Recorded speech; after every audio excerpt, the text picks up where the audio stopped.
വിജയ് നായകനായി എത്തുന്ന അവസാന ചിത്രം ജനനായകന്റെ ട്രെയിലർ പുറത്തിറക്കിയതിന് പിന്നാലെ വലിയ വിമർശനങ്ങളാണ് ഉയരുന്നത്. ട്രെയിലറിലെ ഒരു രംഗത്തിൽ ഗൂഗിൾ ജെമിനി AI-യുടെ വാട്ടർമാർക്ക് പ്രത്യക്ഷപ്പെട്ടതാണ് വിവാദങ്ങൾക്ക് കാരണം. സിനിമാ പ്രേമികൾ ഏറെ പ്രതീക്ഷയോടെ കാത്തിരിക്കുന്ന തമിഴ് സൂപ്പർ താരം ദളപതി വിജയ് നായകനായി എത്തുന്ന അവസാന ചിത്രമാണ് ജനനായകൻ. 33 വർഷം നീണ്ട സിനിമാ ജീവിതത്തിന് വിരാമമിട്ടുകൊണ്ട് രാഷ്ട്രീയത്തിലേക്ക് വിജയ് കടക്കുന്നതിനാൽ തന്നെ ആരാധകർ ആകാംക്ഷയോടെയാണ് ചിത്രത്തിന്റെ ഓരോ അപ്ഡേറ്റുകളും നോക്കിക്കാണുന്നത്.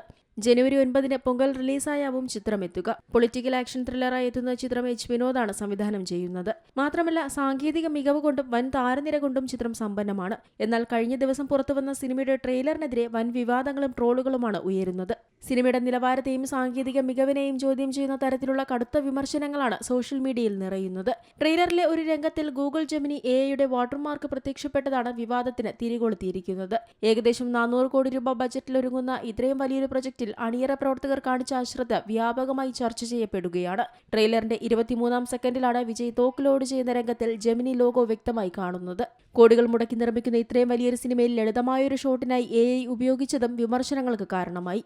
സംഭവം വിവാദമായതോടെ ഈ രംഗം ട്രെയിലറിൽ നിന്നും നീക്കം ചെയ്തതായാണ് വിവരം. സാങ്കേതിക പിഴവുകൾക്ക് പുറമെ ചിത്രം ഒരു റീമേക്ക് ആണെന്നതും വിമർശനങ്ങളുടെ ആക്കം കൂട്ടിയിട്ടുണ്ട്. ബാലകൃഷ്ണ നായകനായ തെലുങ്ക് ചിത്രം ഭഗവത് കേസരിയുടെ റീമേക്കാണ് ജനനായകനെന്ന് ട്രെയിലറിലെ പല രംഗങ്ങളും സൂചന നൽകുന്നുവെന്ന് പ്രേക്ഷകർ പറയുന്നു. അതേസമയം ടിക്കറ്റ് ബുക്കിംഗിൽ ആഗോളതലത്തിൽ മികച്ച മുന്നേറ്റം കാഴ്ചവെക്കാൻ ചിത്രത്തിന് സാധിക്കുന്നുണ്ട്. വിജയ് അഭിനയിക്കുന്ന അവസാന ചിത്രമായതിനാൽ തന്നെ വമ്പൻ പ്രീ റിലീസ് ബിസിനസ്സാണ് ചിത്രം ആഗോള മാർക്കറ്റിൽ നിന്ന് നേടിയിരിക്കുന്നത്.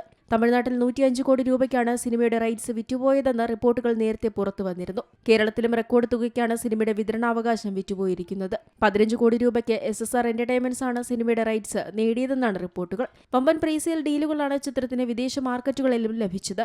സൺ ടിവിക്ക് ജനനായകന്റെ സാറ്റലൈറ്റ് റൈറ്റ്സ് 55 കോടി രൂപയ്ക്ക് വിറ്റതായും റിപ്പോർട്ടുകൾ വന്നിരുന്നു. ഒപ്പം 121 കോടി രൂപയ്ക്ക് ആമസോൺ പ്രൈമിന് OTT റൈറ്റ്സ് ലഭിച്ചതായും സൂചനകളുണ്ട്. കളക്ഷനിൽ വിജയ്ക്ക് 1000 കോടി തികച്ച് സിനിമയിൽ നിന്ന് മാറാൻ ജനനായകനിലൂടെ സാധിക്കുമോ എന്നാണ് ഇപ്പോൾ ആരാധകർ ഉറ്റുനോക്കുന്നത്. ബോബി ഡിയോൾ, പൂജ ഹെഗ്ഡെ, പ്രകാശ് രാജ്, ഗൗതം വസുദേവ് മേനോൻ, നരേൻ, പ്രിയാമണി, മമിത തുടങ്ങി വമ്പൻ താരനിര തന്നെ ചിത്രത്തിൽ അണിനിരക്കുന്നുണ്ട്. കലാമൂല്യമുള്ളതും നിലവാരമുള്ളതുമായ സിനിമകൾ നിർമ്മിച്ച വെങ്കട് കെ നാരായണയാണ് KVN പ്രൊഡക്ഷൻസിന്റെ ബാനറിൽ ജനനായകൻ നിർമ്മിക്കുന്നത്. സത്യൻ സൂര്യൻ ഛായാഗ്രഹണം നിർവഹിക്കുന്ന ചിത്രത്തിന്റെ ആക്ഷൻ കൈകാര്യം ചെയ്തിരിക്കുന്നത് അനിൽ അരശാണ്. Entertainment desk, Zee Malayalam news. ഏറ്റവും പുതിയ വാർത്തകളും വിശേഷങ്ങളും വിരൽ തുമ്പിലറിയാൻ സി മലയാളം ന്യൂസ് എല്ലാ ഡിജിറ്റൽ പ്ലാറ്റ്ഫോമുകളിലും ലഭ്യം.